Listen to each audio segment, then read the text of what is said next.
So let's move on and keep working through Chapter 5 on to Section 5.2, which deals to two different topics that are very highly related, something called one-to-one functions, also called bijective functions, and inverse functions.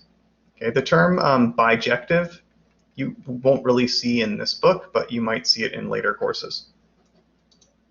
So we need to determine what these things mean. What are one-to-one and inverse functions? We also need to know how to graph such things and how to find the inverse function of a given function. If we're given a function f, can we find the inverse? That's the last item here. Okay, so first of all, what does one-to-one, also called bijective in some other books, what does one-to-one mean?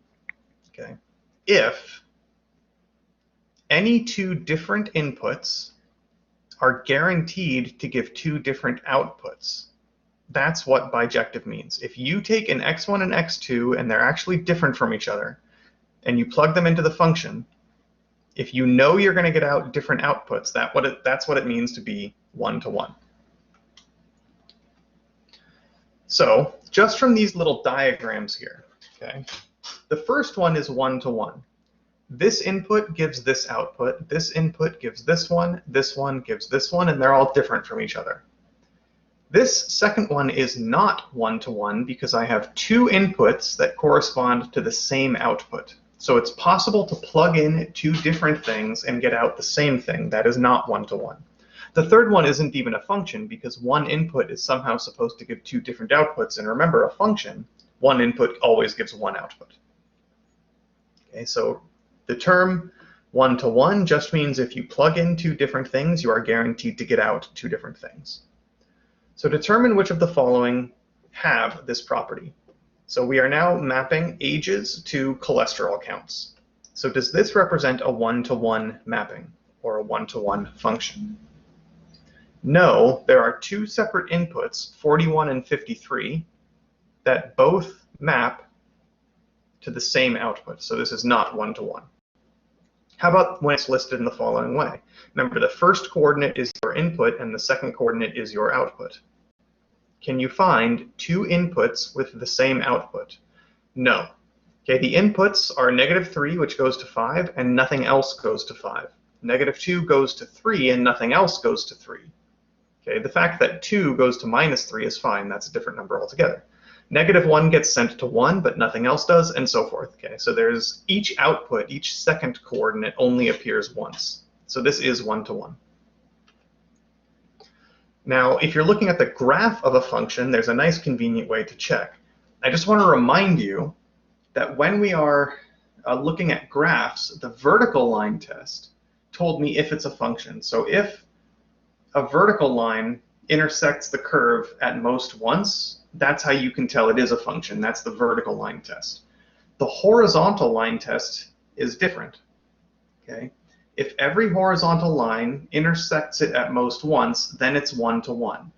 So this picture down here is a perfectly nice function. It does pass the vertical line test. Any vertical line you draw intersects the curve at most once. However, it is possible to draw certain horizontal lines that intersect it twice, and that means it's not one-to-one. Okay? The fact that a horizontal line, that's y equals something, intersects the curve more than once means there's two different points with the same y coordinate. So what is f of x1? Well, according to this point right there, f of x1 is h, which is the same thing as f of x2 according to this point right there.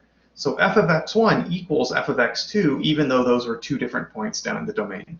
So the horizontal line test, if you can find a horizontal line that hits the graph more than once, it's not one-to-one, even though it might be a perfectly good function, it just might not be a one-to-one function. So produce graphs of the following, x to the 6th and x to the 5th, and then determine if it's one-to-one. So I'll pause.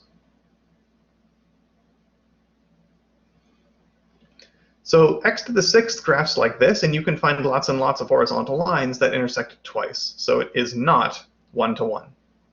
Okay, we could have found this without doing the graph by noticing that 1 to the 6th is equal to 1, but -1 to the 6th is also equal to 1.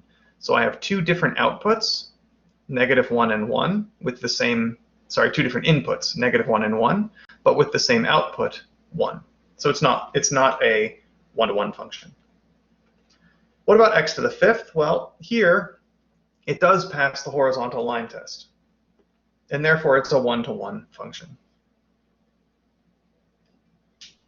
Okay, so there's a nice little abstract theorem that helps us identify one-to-one functions. If the function is increasing, it's one-to-one, and if it's decreasing, it's one-to-one. Okay, so we'll see some applications of this and some further examples of determining which functions are or are not one-to-one. So come on back for the next video.